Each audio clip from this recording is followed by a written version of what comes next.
مسلسل النهارده بيحكي عن بيت ملعون وكان السبب في انه يدمر علاقة اسرة كاملة ببعضها، ولكن النهاية بتكون غير متوقعة يا عزيزي المشاهد. بيبدأ مسلسلنا بعائلة كرين، الاب هيو والام الينور واطفالهم الخمسة وهم ستيفن وشيرل واللي بيكونوا اكبر اخواتهم. اما ثيودورا ونيل ولوك بيبقوا الاصغر، والفرق بينهم في السن مش بيكون كبير. العيلة دي شغلهم بيكون تجديد البيوت القديمة، وشغلهم بيحكم عليهم ان هم يعيشوا في البيت اللي بيجددوه لحد ما يخلصوا الشغل. بيستلموا بيت عايز يتجدد لعائلة اسمها هيل. بيكون البيت قديم جدا ومحدش دخله من سنين طويلة، بس بتكون مساحته كبيرة وفيه غرف كتير قوي. ثيودورا ونيل هما اللي مش بيكونوا مرتاحين في البيت، وبيقولوا ان هما بيشوفوا فيه اشباح. يعني مثلا نيل بتقول انها بتشوف شبح بنت كبيرة راسها معوج، لكن ابوها بيطمنها وبيفضل معاها لحد ما بتنام نوم عميق. وبتصحى نيل فجأة وبتتخانق مع اختها شيرل وبتتهمها انها خبطت عليها الباب عشان تخوفها، لكن شيرل بتحلف لها انها ما عملتش كده وكانت نايمة. وفجأة بيسمعوا صوت مرعب فبيصرخوا وبيكونوا خايفين. ابوهم طبعا مفيش وراه غير ان هو يطمنهم وبيقول لهم ان الصوت مصدره الانابيب بتاعه الميه عشان قديمه وفيها مشاكل، لكن البنات برضو بيبقوا خايفين من البيت. وبعدها بكام يوم بيطلع الاطفال عشان يلعبوا بره البيت، بس لوك بيشوف شبح بنت عند الشجره فبيروح وبيرسمها. ستيفن بيشوف الرسمه لكنه بيكون فاكرها رسمه بنت من البنات اللي لوك بيرسمهم من خياله فمش بيهتم ليها. بيكون الاطفال قدروا ان هم يعرفوا كل حاجه في البيت الا الغرفه دي، واللي بقى بيكون لونه احمر. الاطفال بيبقى عندهم فضول يعرفوا ايه جوه الغرفه، لكن كل المفاتيح اللي معاهم مش بتفتح الباب. وبنروح بقى لليوم اللي المفروض يكون اخر يوم ليهم في البيت ده، وبنشوف الاب هيو وهو خايف من حاجه في البيت، وبيروح لستيفن وبيساله ان كان هيهرب معاه. بيكون ستيفن مستغرب من كلام ابوه لكنه بيوافق، فبياخدوا ابوه بيطلعوا للعربيه واللي بيكون فيها باقي اخواته. بيسالهم عن الينور امهم لكن مش بيكونوا عارفين هي فين. فبيطير هيو بالعربيه والاطفال بيقعدوا يعيطوا عشان عايزين ماما. فبيقول لهم هيو ان الينور مش امهم، وان امهم الحقيقيه ماتت من زمان. وبعدها بيعرف الاطفال ان امهم انتحرت. الشرطه بتكون عايزه تستجوب هيو واولاده عن موت الينور، لكنه بيرفض عشان ما يجرحش مشاعر الاطفال بالكلام القاسي اللي هيسمعوه. بس بيوافق هيو ان هو ياخد البيت بشرط ان مفيش حد يعيش فيه او يسكنه الا عائله دود. العائله دي بتبقى عايشه في الغابه وبيكونوا مقربين جدا من عائله كرين. وبتعدي الايام وبتمر السنين وبنشوف الاطفال بعد ما كبروا، لكن بتكون علاقتهم بابوهم مش كويسه، وده بسبب موت امهم اللي ملوش تفسير لحد دلوقتي. وبنروح لحياه كل طفل من الاطفال بعد ما كبروا. ستيفن بقى كاتب روايات وقصص مرعبه وبيكون بيبحث عن اي قصه حقيقيه عشان يستفيد منها في كتابه رواياته. اما شيرل فبتكون طبيبه شرعيه وبتشتغل في تشريح الجثث واخراجهم للجنازه، وهي وزوجها بيكون عندهم دار للجنائز. بنروح للوكو اللي بيكون مدمن ترامادول، عشان كده بيروح للمصحه تحت اشراف اخواته ستيفن وشيرل. اما نيل بتكون اتجوزت لكنها دلوقتي منفصله وعايشه في بيت لوحدها. واخرهم ثيودورا واللي بقت طبيبه نفسيه وبتكون قاعده في بيت جنب اختها شيرل. المهم بنروح لستيفن واللي بيكون قاعد مع الست دي اللي بتحكي له عن موت جوزها، وبتقول له انه كان في يوم سايق العربيه بتاعته وعمل حادثه في الغابه، لكنه ما قدرش يمشي ولا يطلب النجدة عشان ايديه ورجليه مكسورين، وفضل على الوضع ده ايام لحد ما مات في الغابه. وبيعجبها جدا الكتاب بتاعه اللي اسمه ذا هيل هاوس. وستيفن بيحكي في الكتاب ده عن الاشباح اللي كانت في بيت هيل اللي هربوا منه من زمان. فبتساله الست ان كان شاف اشباح هناك فعلا، فبيقول لها ان اخواته هم اللي بيدعوا ان هم شافوا. انا اهو مش مؤمن ان في اشباح اصلا. فالست بتقول له انها كل يوم بتشوف شبح جوزها في الحلم، وبتشوفه وهو بيعمل الحادثه بالعربيه وبيموت والدنيا بتكون ممطره. فبيقرر ان هو يبات في الغرفه بتاعتهم لمده يوم، وبيركب كاميرات بتصور تحت الاشعه الحمراء عشان يشوف لو في اشباح فعلا ولا لا. في الوقت ده نيل بتتصل عليه لكنه مش بيرد عليها، فبتتصل على شيرل وبرضه مش بترد. فبتشوف شيرل رساله من نيل واللي بتقول فيها انها قلقانه على لوك اخوهم وعشان كده بتتصل عليه وعلى ستيفن. فبتتصل شيرل بنيل لكن تليفونها بيكون مقفول. بعدها بتتصل على ستيفن وبتلومه عشان مش بيرد على نيل ولا بيهتم بلوك، وبتقول له انه المفروض يكون اخوهم الكبير وشويه كلام ملوش لازمه. فبيتاسف لها ستيفن لكنه قبل ما يبرر موقفه بتقفل في وشه السكه. بتكون ثيودورا خرباها في الكباريهات، وبعد ما بتخلص بتقعد مع اختها شيرل واللي بتقول لها ان نيل اتصلت بيها، لكن ثيودورا بتقول لها ان ملهاش دعوه وكل واحد يحل مشاكله مع نفسه. في الوقت ده نيل بتكون في العربيه قدام بيت عائله هيل وبتتصل على ابوها وبتقول له انها رجعت تشوف الشبح بتاع البنت اللي راسها معوج اللي ما شافتهوش من زمان. وطبعا ابوها بيكون المطمناطي فبيطمنها وبيقول لها تقعد في بيت حد من اخواتها عشان ما تخافش، وبيقفل معاها. بيتصل هيو بابنه ستيفن وبيقول له يجي معاه عشان يشوفوا نيل، لكن ستيفن مش بيهتم وبيقفل معاه. فبيقرر هيو انه لوحده مش بيكون خايف. وبالليل بالليل بيصحى ستيفن على قطرات المية اللي بتتصرف فبيقوم، واول ما بيسمع صوت العربيات بيخاف جدا لكنها بتطلع حادثة عادية بره البيت وبيرجع ينام. لكن فجأة الاربع اخوات بيصحوا مع بعض وشيرل بتقول جملة مرعبة وهي ان نيل في الغرفة الحمراء. تاني يوم بيصحى ستيفن وبيكتشف التسريب اللي في السقف وبيقول للست ان مفيش شبح لجوزها ولا حاجة وانها تهيؤات، وبعدها بيوقع عليها على الكتاب بتاعه وبيفتكر ايام كتابته ليه لما بيروح لاخواته عشان يوريهم الكتاب قبل ما ينشره، لكنهم مش بيكونوا متقبلين الفكرة وخصوصا شيرل لان الكتاب بيطلع ان امهم كانت مجنونة. نرجع للواقع، ستيفن بيقول للست ان هو هينشر قصتها مع انها مش حقيقية. بعدها بيروح للبيت وهو طالع بيشوف اخوه لوك على السلم وبيكون هربان من المصحة وسارق اللابتوب والكاميرا بتوعه عشان يشتري بيهم مخدرات. بيتعامل معاه ستيفن بهدوء وبيقول له يجيب الكاميرا واللابتوب مقابل 200 دولار. لوك بياخد ال 200 دولار زي العبيط وبيمشي، وبيطلع ستيفن للشقة وبيكون الباب مكسور بسبب لوك. بيشوف نيل هناك فبيسألها ان كانت شافت لوك وهو بيسرق لكنها مش بترد عليه، وبيجيله مكالمة من ابوه بيقول له ان اخته نيل انتحرت في بيت عائلة هيل. فبيلف وشه وبيشوف نيل وعينيها بتبيض وبيكون مرعوب جدا لكنها فجأة بتختفي. وبعدها بيكلم ستيفن شيرل وبيقول لها على وفاة اختهم. شيرل بتلوم ستيفن وبتقول له انها مش هتسيب ابوها يخبي طريقة موت اختهم زي ما عمل في امهم زمان، وعشان كده هتجهز جنازة نيل بنفسها. جوزها واخواتها بيحاولوا يقنعوها انها تسلم الجثة لاي دار جنازة لكنها بترفض. بنشوفها وهي بتجهز جثة اختها وبتمسك صورتها يوم فرحها وبتفتكر الماضي لما كانت بتجهزها يوم فرحها. وبيكون لوك بره فبتطلع شيرل وبتديله فلوس يجيب مخدرات عشان ما يبوظش فرح اخته. وبتكون نيل زعلانة جدا لان اخوها مش هيحضر الفرح. بنرجع للحاضر وبتكون شيرل خلصت تجهيز جثة نيل. بتقفل النور وبتطلع بره لكنها بتشوف شبح امها وبتكون عينيها بيضة فبتخاف جدا وبترجع تفتح النور ومش بتشوف حاجة. وبنرجع بالزمن لايام ما كانوا كلهم في بيت عائلة هيل، وبتشوف شيرل زريبة قديمة فبتروح وبتفتح الباب بتاعها وبتشوف قطط لسه مولودين فبتفتح الكاميرا وبتصورهم. لكن بيظهر حاجة غريبة اول ما الفلاش بتاع الكاميرا يشتغل فبتصوت شيرل يا لهوي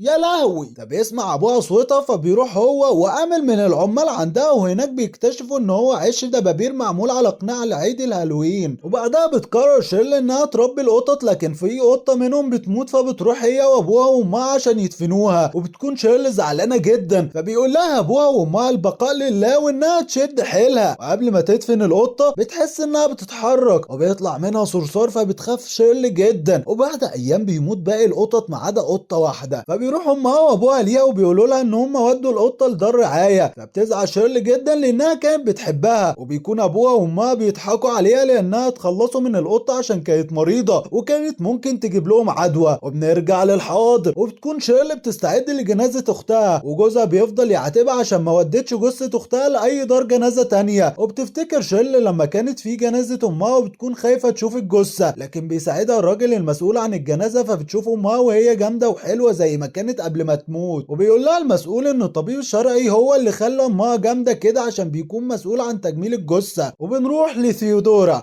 واللي بتكون دكتوره نفسيه للاطفال وبتكون بتعالج طفله اسمها كالسي، واللي بتقول لها انها بتشوف شبح في البدروم بتاع بيتهم وبتبقى مسمياه مستر سمايلي، وده عشان هو شبح فرفوش جدا وبيضحك. مش بتقدر ثيودورا انها تفهم مشكله الطفله لانها ما شافتش الشبح اللي بتتكلم عنه البنت. وبنرجع للماضي وبتكون ثيودورا بترقص رقص شرقي ومشغله التلفزيون على فيفي عبده. وبالليل بتروح عشان تجيب حاجه من التلاجة لكنها بتتفاجئ بلوك وهو جوه الاسانسير بتاع البيت الداخلي وبيقول لها انه نفسه يجرب الاسانسير. فبتقفل عليه باب الاسانسير وبتنزله لتحت، ولما بتحاول انها تطلعه الزرار بيكون معلق. وبيكون لوك نزل البدروم وبيشوف هناك فيران كتير وبيكون خايف لكنه بيموت من الخوف وهو لسه عايش لما بيشوف الكائن المرعب ده. بيكون ابوه قدر يصلح الاسانسير وبيطلع لوك لكنه بيستغرب لما بيلاقي هدومه كلها متقطعه. فبيقول لهم لوك ان الشبح هو اللي فشخه. وبنروح للحاضر وبتصحى ثيودورا من النوم وبتشوف شبح مرعب فبتخاف جدا، لا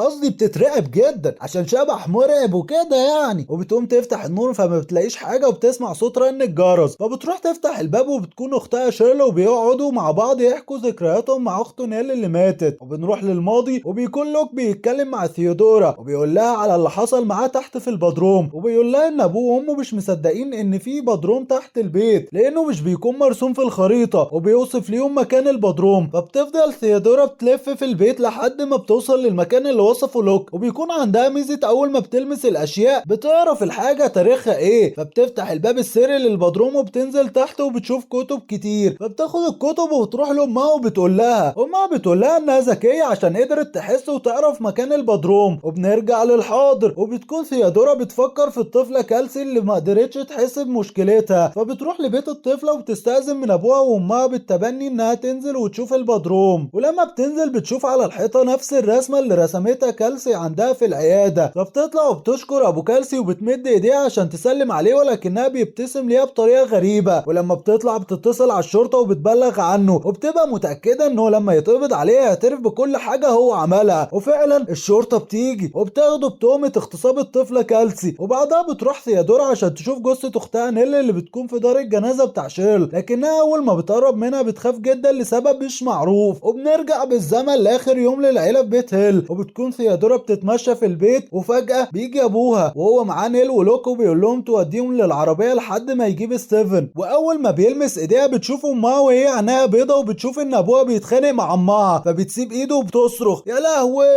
يا لهوي. وبعدها بتطلع بره وبنرجع لثيودورا الكبيرة واللي بتجيلها صاحبتها عشان تفرفشها، لكن ثيودورا بيكون باين عليها انها مش مبسوطة. ولما بتسألها صديقتها عن السبب بتقول لها على الطفلة كالسي واللي كانت بتتعرض من الاغتصاب من ابوها بالتبني. وبنروح للماضي وبيكون لوك بيعاني مع اسرته عشان مش مصدقينه. بيكون ابوه وامه بيفضوا الحاجات القديمة من البيت، فبيشوف طاقية وبيقول لابوه انه عايزها، فبيقول له ابوه ان الطاقية دي بتاعت الرجالة والرجالة بتميز الحقيقة من الخيال. فبيوعده لوك انه ما عادش هيصدق الخرافات تاني وبياخد الطاقية وبيكون سعيد. بنروح للوك الكبير واللي بيكون في المصحة هو وصاحبته جوي، وبيبقوا بيعدوا الايام عشان هما متفقين ان هما يكملوا 100 يوم من غير مخدرات. ولوك بيفضل يحسب الفلوس اللي سرقها من اخواته عشان يرجعها. وبتدخل عليهم الممرضة وبتقول لهم يناموا، فبيناموا. وبالليل لوك بيصحى وهو مخضوض عشان شاف كابوس، وفجأة بيشوف اخته نيل وهي بتقول له ان هو يهرب. ولما بيصحى تاني يوم بيلاقي جوي هربت وسابت له الجواب ده واللي بتقول له فيه انه ما يدورش عليها عشان مش هيلاقيها. لكن لوك بيكون بيحب الاستغماية فبيقرر ان هو يروح عشان يدور عليها. بيقعد في المكان ده واللي فيه كل الحشاشين والسرسجية، وفجأة بيسمع صوت كلب فبيخاف شوية وبيفتكر ذكرياته مع الكلاب ايام ما كان في بيت عائلة هيل. وبيكون نايم فبيسمع صوت كلب وبيحس ان في حد بيفتح الباب، فبيستخبى على طول تحت السرير وبيدخل راجل غريب، ومش الراجل الحديدي ولا الراجل القناص ولا الراجل الرشاش، وانما هو الراجل الطيار. وبيكون مرتفع عن الارض بحوالي شبر، وبيقرب جدا من سرير لوك وبياخد الطاقية بتاعته وبيكون ماشي، لكنه بيسمع صوت لوك وبيمد ايده تحت السرير فبيصرخ لوك بأعلى صوت. وبنرجع للوك الكبير واللي بيلاقي اخيرا جوي صاحبته وبيقول لها انه هيساعدها، وبيتصل على المصحة لكنهم بيرفضوا يرجعوهم وده بسبب هروبهم اكتر من مرة. وبنرجع للوقت اللي لوك بيسرق فيه شقة اخوه ستيفن، وستيفن بيديله 200 دولار لكنه مش بياخد الفلوس عشان يشتري مخدرات، لكن عشان يحجز في فندق ليه هو وجوي عشان يبطلوا تعاطي. بس هي بتقول له انها عايزة تدخل الحمام. وفي الوقت ده بيشوف لوك شبح الراجل اللي كان بيشوفه وهو صغير، فبيحاول يطنشه وبيلاحظ ان جوي اتأخرت في الحمام وبيعرف انها هربت بكل الفلوس. وبيتصل بالمشرفة بتاعت المصحة وبيقول لها انه فشل عشان يرجع جوي، لكنه ما تعاطاش مخدرات وعاوز يرجع المصحة حتى لو هينام على الارض. في الوقت ده ستيفن بيكون عند المشرفة عشان يبلغ لوك بموت نيل، وبيطلع ستيفن بره وبيقابل لوك وبياخدوا بعض بالاحضان. ولوك بيقول له ان بيظهر له اعراض غريبة زي ان رجليه بتقف ومش بيكون قادر يمشي عليها، فبيقول له ستيفن ان نيل ماتت، فبينهار لوك وبيكون حزين عليها، وبيعرف ان الاعراض دي بتجيله بسبب موت نيل وده لانهم توأم. بيقول له ستيفن انها انتحرت، لكن لوك بيقول له انها ما انتحرتش وبيكون واثق جدا من كلامه. وبنرجع لنيل قبل انتحارها وهي صغيرة واللي بتشوف شبح البنت ومراقبة معوجة، وبيكون جسمها متشنج ومش بتبقى عارفة تتحرك من مكانها، وبيفضل الوضع كما هو لحد ما بتكبر. وبتقرر انها تروح للدكتور متخصص في حالات النوم وبيكون اسمه ارثر، وبتقول له عن الست ام راس معوجة، لكنه بيقول لها ان في مرحلة في النوم واللي هي مرحلة الاحلام، وان ممكن اشخاص يشوفوا اشباح لكن كل ده بيبقى من خيالهم. وبيكون ارثر اعجب بنيل وبيطلب منها ان هم يطلعوا مع بعض، وفعلا بتوافق وبيتعرفوا على بعض اكتر لحد ما ارثر بيطلب اذن نيل الجواز في عيد الكريسماس قدام اخواتها القراطيس. وبعد ما بيتجوزوا بيقل التشنج من عند نيل وبيساعدها ارثر انها تخرج من الحالة، لكن في يوم بترجع لها الحالة تاني وارثر بيهديها، ولما بيقوم عشان يفتح النور بيتشنج مكانه وبيموت. نيل مش بتكون قادرة تتحرك بسبب الحالة، وبتشوف البنت ام راس معوجة، ولما بتفوق من الحالة بيبقى عندها احساس ان الست ام راس معوجة هي السبب في موت جوزها ارثر، وبتروح بعد فترة لطبيب نفسي واللي بيقول لها على شوية ادوية عشان الهلاوس اللي بتشوفها. فبتركب العربية وبتمشي، بيوقفها لوك وبيقول لها توديه المصحة، وبيطلب منها ان تشتري له جرعة اخيرة من الهيروين، وفعلا بتنزل وبتجيب له جرعة. ولما بترجع للعربية بتشوف الشبح، فبترجع البيت وهي خايفة وبترمي كل الادوية اللي الدكتور عطاها ليها، وبتطلب من اختها ثيودورا انها تجيلها البيت. ولما بتوصل بتقول لها تحط ايديها على السرير في نفس المكان اللي كان بينام فيه ارثر، وده عشان نيل بتكون عارفة ان ثيودورا عندها قدرة الاحساس بالاشياء، لكن لما ثيودورا بتحط ايديها مش بتشوف حاجة. فبتقول لها تحط ايدها على المكان اللي وقع فيه ارثر لانها بتكون شاكة ان الشبح بتاع البنت هو اللي قتله، لكن ثيودورا بتتضايق منها وبتقول لها ان كل اللي بتقوله اوهام، وبتسألها عن الدواء اللي كتبه ليها الدكتور. فبتغضب نيل منها وبتطردها بره البيت، وبعدها بتروح للدكتور واللي بيشك انها بطلت تاخد ادوية، فبتقول له على الشبح اللي شافته وهي مع اخوها لوك. فبيقول لها انها لازم تاخد الادوية لانه مش هيقدر يساعدها باهمالها ده، وانها لازم تنسى الماضي بتاعها عشان تقدر تعيش. بتروح نيل بعدها لستيفن واللي بيكون في حفلة توزيع كتابه اللي بيتكلم عن بيت عائلة هيل، وبتنادي عليه وبتقول له ان ازاي يكتب كتاب عن اشباح وهو اصلا مش مؤمن بيهم. فبيتحرج ستيفن قدام الحضور وبيروح لنيل وبيقول لها انها مش من حقها تبوظ ليه شغله، وانه عرض عليها نسبة من ارباحه بس هي رفضت. بعدها بتروح نيل للطبيب النفسي وبتقول له عن مشكلتها مع ستيفن، فبيقول لها الدكتور انها لازم تنسى ماضيها مع بيت عائلة هيل لانه مجرد بيت مصنوع من الخشب ومفيش ليه اي تأثير على حياة حد من اللي كانوا ساكنين فيه. وبيطلب منها انها تجرب تروح لبيت عائلة هيل بنفسها عشان تتأكد ان مفيش حاجة اسمها اشباح. بتطلع وبتركب عربيتها وبتروح للفندق اللي كان ابوها خدها فيه وهي واخواتها في اخر يوم ليهم في بيت عائلة هيل، وبنرجع بالماضي لنفس اليوم اللي راحوا فيه الفندق، وبيدخلهم ابوهم هيول الغرفة وبيطلب منهم يخلوا بالهم من نفسهم وبيمشي. وتاني يوم الصبح بيرجع هيو بتكون هدومه كلها دم، وبيطلب من نيل انها هي واخواتها يبقوا ايد واحدة. وبتوصل الشرطة وبنعرف ان هيو هو اللي اتصل عليهم، وبيروح معاهم من غير ما يحكي لاي حد من اولاده اللي حصل لامهم. وبنرجع للحاضر وبتكون نيل قاعدة في نفس الغرفة اللي كانوا فيها من 26 سنة، ولما بتنام بتشوف اخوها لوك على سقف الحيطة فبتخاف جدا وبتتصل بالسيفن لكنه مش بيرد، ولما بتتصل بشيرلي برضه مش بترد لانها مشغولة. وفجأة بيظهر لها شبح البنت ومراقبة معوجة، فبتخاف جدا وبتقرر انها تروح لبيت عائلة هيل وانه مجرد بيت خشبي زي ما قال الدكتور. ولما بتوصل بتتصل على ابوها اللي بيقول لها تروح بيت اي حد من اخواتها، فبتدخل نيل البيت وبيكون مختلف جدا عن اخر مرة شافته فيها، وهناك بتشوف ابوها وامها واخواتها وهم صغيرين، وبتشوف امها وهي بتكتب على الحيطة اهلا بنيل. نيل بتبقى سعيدة جدا وبتطلع عشان تغير هدومها وكأنها هتفضل عايشة في البيت، ولما بتنزل بتلاقي اخواتها وهم كبار وابوها وامها. وفجأة وبتشوف ارثر جوزها في وسطهم فبتروح وبترقص معاه وهي بتعيط، لكن بنشوف انها بترقص لوحدها وبتنادي عليها امها وبتطلب منها انها تطلع معاه. ولما بتطلع بتلف الام سلسلتها على رقبة نيل. نيل بتحس بخنقة وفجأة السلسلة بتتحول لحبل وبترميها الام فبتموت مشنوقة ورقبتها بتتكسر، وبتكون نيل نفسها هي الشبح اللي بتشوفه على طول. وبنرجع للحاضر وبتكون العائلة في جنازة نيل، وبينهار ستيفن اول ما بيشوف جثة اخته وبيفضل يلوم ابوه لانه هو السبب في موتها، وده لانه بيصدق كل حاجة بتقولها ليه، وبيقول لهم ان مرض الانتحار حاجة وراثية في عيلتهم والدليل امهم اللي انتحرت وبعدها نيل. فبتدخل شيرل وبتقول له انه ازاي يحكي عن المسؤولية وهو كاتب قصة البيت المسكون وهو اصلا مش مصدق ان في اشباح. فبتدخل ثيودورا وبتقول لها ان اهم حاجة عندها هي نسبة الارباح اللي هتاخدها من الكتاب، وبيقول لها جوزها انه دخل هو كمان في نسبة الارباح بتاعة الكتاب وده عشان يجدد بيت الجنائز بتاعهم. فبتتصدم شيرل لان كل اللي حواليها بيخونوها وبتطلب منهم يخرجوا بره البيت، وبتروح عشان تقفل التابوت بتاع نيل لكنها بتلاقي 2 جنيه على عينيها. بتكون مستغربة جدا لانها محطتش حاجة على عينيها، وفجأة النور بيقطع بسبب العاصفة فبيروحوا كلهم عشان يدوروا على الكشافات، وبيكون الاب واقف عند التابوت وبيفتكر لما كانوا في بيت عائلة هيل وكان في اعصار مشابه للاعصار بتاع دلوقتي. بيكونوا قاعدين وبيدوروا على الكشافات وفجأة بيظهر لنيل نفس الشبح فبتصرخ وهي خايفة، لكن امها بتطمنها وبتخلي ثيودورا تمسك ايديها عشان ما تخافش، لكن نيل فجأة بتختفي وبتكون ثيودورا حاسة انها لسه ماسكة ايديها. وبيروح هيو وإلينور عشان يدوروا عليها لكن الكشاف بيعطل، فبيروح هيو عشان يجيب كشاف وبيسيب إلينور لوحدها. فبتشوف شبح ست كبيرة وبتحس ان الباب بيفتح، ولما بيفتح بيخرج من الغرفة ولد صغير على كرسي متحرك. بيكون هيو بيدور على إلينور لحد ما بيلاقيها، ولما بيرجع بيرجعوا للاطفال بيكونوا خايفين، وفجأة بتظهر نيل قدامهم واللي بيسألوها عن المكان اللي هي كانت فيه. بتقول لهم انها ما اتحركتش من مكانها وانها كانت بتحاول تنادي عليهم لكن هم ما سمعوش. وبنرجع للحاضر وبيكون الاب عند التابوت وجنبه ابنه لوك، وبيسألوا لوك عن مين اللي حط ال2 جنيه على عينيها. فبيقول له هيو انه عارف ان مفيش حد فيهم حط العملات على عينيها وانها ما انتحرتش زي ما هم بيقولوا. فبيقول له يعترف عن سبب وفاة امهم لكنه بينكر انه يعرف ومش بيرضى يقول حاجة. وكلهم بيفضلوا يتخانقوا لحد ما التابوت بيقع والنور بيفتح وكأن نيل بتقول لهم ما يتخانقوش. وبيشوفوا رقبتها مكسورة فبيعرف هيو ولوك ان نيل هي نفسها الشبح اللي كانت بتشوفه. وبعدها بتروح شيرل عشان تجيب المكياج بتاعها، فبتلاقي ثيودورا اختها ثيودورا مع جوزها وهما بيعملوا حاجات قليلة الادب، بونجا بونجا يعني. فبتقرر انها تسيبهم براحتهم وبتمشي. لا بهزر طبعا، تبقى متضايقة جدا. وبنرجع للماضي لما هيو بيتقبض عليه وبيفضل يقول للشرطة عن اللي حصل لزوجته إلينور في البيت، لكنهم مش بيكونوا مصدقينه لحد ما بيقتنعوا باعترافاته في الاخر. وبنروح للحاضر وبيكون هيو بيتجهز عشان عزاء بنته، وبيسأل زوجته إلينور ان كانت طعم عجبها ولا لا، وده لانه بيكون شايفها في خياله على طول. وبعدها بنشوف كل واحد فيهم بيحكي ذكرياته مع نيل، وإلينور بتفضل تغشش هيو الكلام اللي المفروض يقوله قدام ولاده. وبنرجع للماضي لتاني يوم بعد ما بتنتهي العاصفة، بيشوف هيو وابنه ستيفن المواسير متعفنة نتيجة العاصفة، بيسمعوا صوت لكنهم بيخمنوا انها فيران. وبعدها بيروح هيو لإلينور وبيطلب منها ترسم خريطة تانية للبيت عشان عايز يعرف فين المواسير المتعفنة، واللي بيكون شاكك انها في الغرفة الحمراء اللي محدش فيهم قدر يفتحها لحد دلوقتي. ترسم له المخطط وبتديهوله وبيكون معاه المساعد بتاعه، لكن بيطلع المخطط غلط وبيكون مخطط البيت اللي هم قرروا يبنوه. مساعده بيقول له ان يدي لزوجته اجازة عشان الظاهر انها تعبانة، لكن هيو بيقول له ان ملوش دعوة وما يتدخلش في اللي ملوش فيه. لكن مساعده بيقول له على اللي حصل مع امه، انها كانت شغالة عند مرات هيل من زمان وكانت بيحصل لها حاجات غريبة زي انها بتجري في الغابة وهي حافية، وبيقول له انها فضلت تتكلم مع نفسها زي المجنونة لحد ما ماتت. وبيحكي له كمان عن مراته اللي كانت شغالة عند إليزا بنت هيل، وانها كانت بتحب الشغل جدا لدرجة انها فضلت تشتغل وهي حامل لحد ما جه ميعاد الولادة وبيموت طفلهم. وانهم لما كانوا بييجوا يشتغلوا بالليل وبتسمع زوجته صوت طفل صغير لكنه بيكون مصدقها لحد ما هو كمان بيسمع نفس الصوت واللي كأنه صوت ابنهم. وبعدها بيقرر انه ما عادش يجي البيت الا الصبح عشان كده هو معاه الصبح بس. فبيقتنع هيو بكلامه وبيقرر انه يعرض على إلينور انها ترتاح عند اختها. وبالليل وهم نايمين بيصحى هيو بيلاقي إلينور ماسكه الفك وحطاه عند رقبته، ولما بتفوق بيقول لها انها تعبانه ولازم ترتاح. فبتساله ان كان شايفها مجنونه، فبيوريها المخطط اللي رسمته. بتتصدم لما بتشوفه لانها مش بتكون فاكره انها رسمت المخطط ده، وبتتصدم اكتر لما بتلاقي انها رسمه منه كتير. وبنرجع للحاضر في يوم العزاء وبيشوف هيو لوك وهو واقف لوحده، فبيروح وبيقف معاه وبيقول له ان الحاجات اللي بيشوفها حقيقه وانه بيشوف امه كل يوم. لكن لوك بيرد عليه بطريقه وبيقول له الجمله اللي قالها ليه زمان، وهي ان الرجاله بتقدر تميز بين الحقيقه والخيال. وبيسيبه وبيروح يشرب سيجاره. فبيشوف هيو شنطه شيرل وهي مفتوحه وبيعرف ان لوك خد منها فلوس عشان يجيب مخدرات. ولما بتيجي شيرل مش بتلاقي الفيزا بتاعتها، فبتتصل بالبنك عشان يتواصلوا معاها لو لوك راح عشان يسحب فلوس. وبتدخل عليهم ثيودورا وبتقول لهم ان عربيتها اختفت، فبيتاكدوا ان لوك هو اللي سرقهم وبيخرجوا عشان يدوروا عليها. وبيشوف هيو ثيودورا علامات على الارض فبيروحوا وراه، ولما بيدخلوا بيلاقوا التمثال المصغر للبيت وهو مكسور. وفجاه بتظهر لهم نيل واللي بتصرخ عليهم بشكل مرعب. بيخافوا جدا وثيودورا بتمسك في ابوها اللي بيكون ميت من الخوف. وفجاه بتدخل شيرل البيت وبتختفي نيل، ولما بتدخل بتشوف التمثال المصغر بتاع البيت وهو مكسور اللي بيكون اخر ذكرى من امها. مش بيرضى هيو وثيودورا يقولوا لها على اللي شافوه، وبتستنتج شيرل ان لوك هو اللي كسر التمثال. بعدها بيطلع هيو وبيركب العربيه مع ستيفن اللي بيتوجه للاماكن اللي بيتشرب فيها حشيش عشان يدور على اخوه. وهم في الطريق بيسال ستيفن عن علاقته بزوجته لانه بيكون شاكك ان هم منفصلين، لكن ستيفن مش بيرضى يتكلم. فبيفضل يحكي له على علاقته القويه بامه وانه لازم يصالح مراته، لكن ستيفن بيتعصب عليه وبيقول له انه شاف التقرير بتاع الشرطه اللي بيقول ان امه ماتت ورجليها ورقبتها مكسورين، وانه ده مرض وراثي في العيله، وده لان نيل ماتت بنفس الطريقه. وبيقول له انه عمل عمليه عشان ما يخلفش اطفال ويطلع لهم نفس المشاكل. ولما مراته عرفت انه عمل عمليه انفصلت عنه لانها بتكون عايزه تجيب عيال. بيفضل ابوه يواسيه. وفي الوقت ده بتكون شيرل في البيت وبتلاقي الباب بيخبط، فبتروح عشان تفتح لكنها مش بتلاقي حد. وبيرجع يخبط وكل مره بتفتح مش بتلاقي حد لحد اخر مره ثيودورا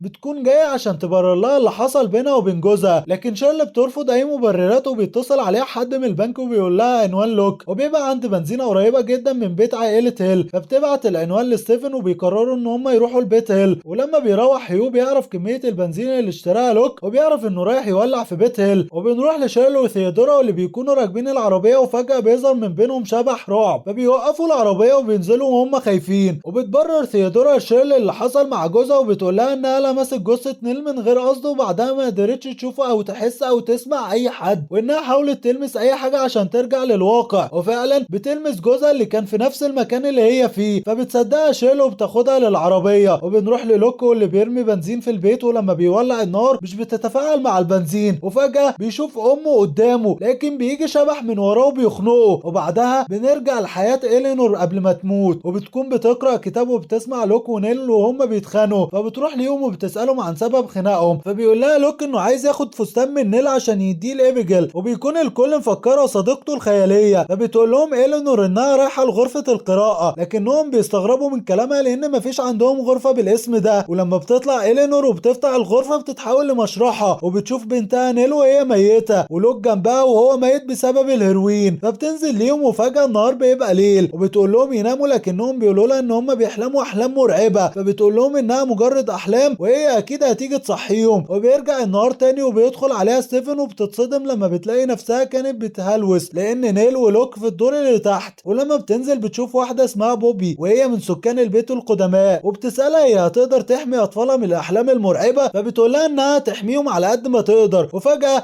بتفوق إلينور اللي بتلاقي نفسها حاطة المفك في حنجرة جوزها هيو، فبتعرف انها لازم تسافر لاختها وده عشان هي تعبانة. بتودع اطفالها وبتمشي، ولما بتوصل بتتصل عليهم وبتطمنهم، بس إلينور مش بتكون في بيت اختها وبتكون راحت فندق قريب من بيت هيل عشان مش قادرة تبعد عن ولادها. وبالليل بترجع إلينور البيت وبتكون شيرل صاحية وبتستغرب ان امها لما بتشوف امها في المطبخ بتعمل شاي وازاي قدرت توصل بالسرعة دي، لكن إلينور بتقول لها ان هم وحشوها عشان كده وهي جاية تشوفهم. وبتطلع بعدها إلينور للوك ونيل وبيكون معاهم إبجيل واللي بتكون بنت حقيقية، وبتقول لهم انها عامله لهم شاي وهتخليهم ما عادوش يشوفوا احلام مرعبة. وبتاخدهم للغرفة الحمراء وبيكون الاطفال متعجبين لان الباب ده ما قدروش يفتحوه قبل كده لان المفتاح مش معاهم، لكن إلينور بتقول لهم ان المفتاح هم نفسهم. بيدخل الاطفال وبيقعدوا على السفرة، وفي الوقت ده بتروح شيرل لابوها وبتحكي له انها شافت امها في المطبخ، ولما بيروح بيلاقي في سم في المطبخ فبيعرف انها عايزة تسمم لوك ونيل، وبيجري على طول على الأوضة الحمراء لما بيلاقيها مفتوحة. وأول ما إبيجيل بتشرب شاي بتموت على طول وهي متسممة. قول لي يا صديقي، لو معاك نفس نوع السم ده أول واحد هتجربه عليه مين؟ المهم بيدخل عليهم هيو وبيكسر كوبايات الشاي وبيقول لأطفاله ينزلوا العربية، وبيخبط إلينور في الحيطة وبينزل. بعدها بتجيلها بوبي وبتقول لها إن هيو أخد منها أطفالها عشان يشوفوا معاه الكوابيس اللي كانوا بيحلموا بيها، فبتجري إلينور عشان تلحقهم لكنها بتقع على الأرض وبتتكسر رقبتها. وبنروح للحاضر وبيكون هيو وستيفن وصلوا البيت هيل وبيشوفوا هناك راجل طويل وبيبقى نفس الراجل اللي لوك كان بيشوفه وهو صغير واخد منه الطاقية. بعدها بيدخلوا وبيلاقوا الغرفة الحمراء مفتوحة ولوك واقع على الأرض وفي إيده حقنة هيروين، فبيدخل ستيفن ولكن الباب بيتقفل عليه قبل ما يدخل أبوه، وبتظهر بوبي من ورا ستيفن وبتضربه على راسه عشان توديه لعالم الأحلام. أما هيوفا بيبدأ البيت كله يتعفن من حواليه وهو كمان بيتعفن وبيدخل في غيبوبة. بيشوف ستيفن إنه بقى مع مراته اللي في البيت وبتكون حامل وبيقول لها إنه مش فاكر هو جه البيت إزاي، وبيسألهم ازاي يتصالحوا، فبترد عليه وبتقول له انه شخص اناني مش بيفتكر اي حد الا لما يكتب في الورق وانه كلب فلوس وبنته هتبقى زيه. وبتبقى بطنها بتتعفن لحد ما بتتعفن بالكامل وستيفن بيبقى مرعوب من اللي بيشوفه. وبنروح لثيودورا وشيرل اللي بيدخلوا البيت وبيشوفوا ستيفن ولوك وهم واقعين على الارض، وفجأة بتظهر بوبي من وراهم وبتضربهم ضربة بيغمى عليهم. وبيشوف ستيفن اخته نيل في احلامه اللي بتفضل تسحبه ناحيتها لحد ما بيفوق بسببها. ولما بيفوق بيشوف ثيودورا وشيرل وبيحاول يفوق لوك اللي كان بيكون ميت. وفي الوقت ده بتكون شيرل غرقانه في احلامها وبتشوف خيانتها لجوزها وبتبقى مع الشخص اللي خانت جوزها معاه، وفجأة بيبقى جوزها جنبها وبيقول لها انها جميله من بره وقبيحه وخاينه من جوه. وبعدها بتلاقي نفسها بتمشي في جنازتها وبتشوف جثتها وهي بتقطع وشها عشان تبين ليها انها وحشه. بتخاف شيرل جدا وبيظهر لها اختها نيل واللي اول ما بتلمس وشها في الحلم بتفوق في الحقيقه، وبتروح وبتحاول تصحي لوك مع ستيفن. وطبعا ثيودورا بتكون في عالم الاحلام وتشوف اسوأ مخاوفها وهو ان في ايادي كتير متجهه ناحيتها لانها بيكون عندها القدره انها تحس بالاشياء، لكن بتظهر لها نيل وبتمد لها ايديها واول ما بتلمسها في الحلم بتفوق في الحقيقه وبتروح عشان تحاول تفوق لوك مع اخواتها. وفجاه تظهر لهم نيل وبتتكلم معاهم وبتقول لهم ان كل واحد عنده قلب، لكن العضو القريب من الغرفه دي هي المعده لان الغرفه دي هي معده البيت اللي اكلت الناس الناس اللي قبلهم ودلوقتي عايزة تاكلهم، وبتقول لهم ان امهم راحت ضحيتها وهي بعدها، وان كل واحد فيهم سمح للغرفة انها تاكل جزء منه، وبتقول لهم ان الغرفة دي هي نفسها غرفة القراءة بتاعت امهم، وفي نفس الوقت غرفة الالعاب بتاعتها، وبيت الشجرة بالنسبة لستيفن ولوك، وبرضه غرفة الرقص بتاعت ثيودورا. وبتقول لهم كمان ان الغرفة ظهرت لكل واحد فيهم بالشكل اللي هو عايزه عشان يرتاح ويفضل فيها طول الوقت، لكنهم لازم يعدوا المرحلة دي، وبتقول لهم انها مسامحاهم وانهم لازم يسامحوا بعض. وفي الوقت ده بيكون لوك في عالم الاحلام وبيشوف امه، وبيتكرر معاه نفس المشهد اللي حصل معاه وهو صغير، وبتطلب منه امه يشرب الشاي، لكن نيل بتقول له ما يشربش عشان ما يموتش، فبتقول له ان اخته مش عايزه مصلحته وعشان كده مش عايزاه يشرب، لكن لوك بيرفض ان هو يشرب. وبيصحى لوك في الحقيقه واخواته مش بيصدقوا اللي بيشوفوه، لكن بتبقى حالته متدهوره ولازم يروح المستشفى عشان يتعالج، وبيحاولوا ان هم يفتحوا الباب لكن مش بيقدروا. في الوقت ده بيفوق يو بيلاقي إلينور قدامه وبتفضل تلومه لانه اخد عيالها منها، فبيقول لها ان اطفالهم لازم يعيشوا الحياه بخيرها وبشرها وبحلوها ومرها، ومهمتهم انهم يشوفوهم وهم في فرحهم وحزنهم. وبيقول لها انها لو سابته يفتح الباب هيفضل معاها هي ونيل للابد، وفعلا بتفتح له الباب وبيدخل وبيخرج اولاده بره ما عدا ستيفن اللي بيقرر ان هو يحكي له الحقيقه. وبنرجع بالزمن للوقت اللي بيوصل فيه يول للبيت بعد ما كان في الفندق، وبيشوف إلينور على الارض وهي ميته وبيحضنها وهو حزين جدا، وبيظهر ميلارا وزوجها واللي بيقولوا له ان بنتهم مختفيه وجايين عشان يدوروا عليها، فبيتصدم هيو لانه بيعرف ان بنتهم هي إيبيجيل اللي إلينور موتتها، وبيقول لهم على اللي حصل وبيكونوا منهارين، لكن بتظهر إيبيجيل من وراهم، وده لان اللي بيموت في البيت بتفضل روحه فيه. وبيقول لهم هيو انه هيسيبهم يعيشوا مع بنتهم في البيت مقابل ان هم ما يجيبوش سيره لحد عن محاوله قتل إلينور لاطفالها. وبنرجع للحاضر وبيكون ستيفن حزين جدا لان طول السنين دي كان بعيد عن ابوه، مع انه هو السبب ان هو يحسن نظرتهم لامهم اللي ماتت عشان ما يكرهوش امهم. وبيشوف ستيفن جثه ابوه اللي على الارض وبيعرف ان روح ابوه هي اللي بتتكلم معاه، وانه ضحى بنفسه عشان يخرجهم من الغرفه. وبيتفتح الباب وبيروح هيو مع نيل وإلينور وإيبيجيل وبيودع ابنه وبيقول له يحفظ سر امه لحد ما يموت، وبعدها كلهم بياخدوا بنصيحه اختهم نيل وبيحبوا بعض، وكل واحد فيهم بيقدر ان هو يصلح حياته وينسى الماضي وكل الكوابيس اللي حصلت معاه. وهنا بينتهي المسلسل.